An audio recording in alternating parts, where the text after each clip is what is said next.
தமிழ்நாடு மக்கள் அனைவருக்கும் வணக்கம். இந்த பதிவு யாருக்காக பார்த்தீங்கன்னா தமிழக முதல்வர் விஜய் சார் அவர்களுக்குத்தான். விஜய் சார் அவர்களே, நீங்கள் விவசாயிகளுக்கு நல்லது செய்ய வேண்டும் என்று நினைத்தால் விவசாயிகள் உற்பத்தி பண்ற நெல் மூட்டைகள் அனைத்தையும் அரசாங்கமே கொள்முதல் செய்ய வேண்டும். அப்படி இல்லை என்றால் நெல் மண்டி வைத்திருக்கும் அனைத்து வியாபாரிகளிடம் அரசாங்கமே ஒரே ஒரு விலையை நிர்ணயம் செய்ய வேண்டும். ஏன் அப்படி சொல்றேன் பார்த்தீங்கன்னா, ஒரு விவசாயி எடுத்துட்டு போற நெல் மூட்டைகள் பார்த்தீங்கன்னா குறைந்த விலைக்கு வாங்கி கொண்டு டீலரிடம் அதிக விலைக்கு நெல் மண்டி வைத்திருக்கும் வியாபாரிகள் விற்று லாபம் சம்பாதிக்கின்றனர். அது மட்டுமல்லாமல் ஒரு வியாபாரி நெல் ஏற்றி கொண்டு போகும் பொழுது நெல்லுடைய வாடகையும் விவசாயி கொடுக்க வேண்டும்.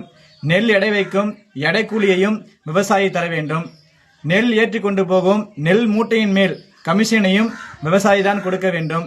இப்படி கொடுத்தாலும் ஒரு மூட்டை 1200 1300க்கு மேல் எந்த ஒரு நெல் மண்டி வைத்திருக்கும் வியாபாரிகளும் வாங்குவதில்லை. ஆனால் அவர்களிடம் வாங்கும் டீலரிடம் மூட்டம் 2000 1700 1800 அப்படி பேசிவிட்டு மீதி லாபத்தை அவர்களை வைத்துக் கொண்டிருக்கிறார்கள்.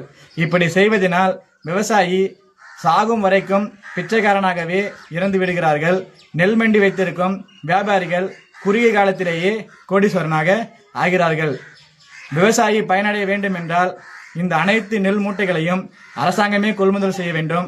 அப்படி இல்லை என்றால் அனைத்து நெல் மண்டிகளிலும் அரசாங்கம் விலையை நிர்ணயம் செய்ய வேண்டும் என இந்த வீடியோ மூலம் பதிவு பண்ணுகிறேன்.